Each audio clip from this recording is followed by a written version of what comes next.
អូនអើយស្រីអូនសូមបាននឹងនោម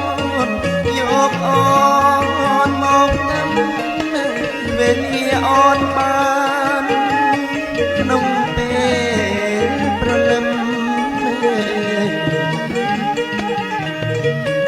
សូមអូននាងមកតាមមែសូមអូនមកតាមមេបាលោកចងដៃให้เอមេបាលោកចងដៃចៃយ៉ងសួរសក់មែនងបើមែនបានតែជាបន្ទោ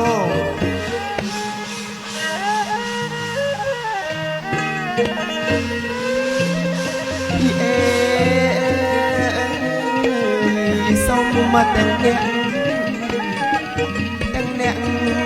បានឆាប់ស្រីស្រស់បមិត្តសុំទាំងអ្នកងាយដឹកដៃលោកហើយលោកទាំងអ្នកងាយដឹកដៃសូមអញ្ជើញអូនស្រី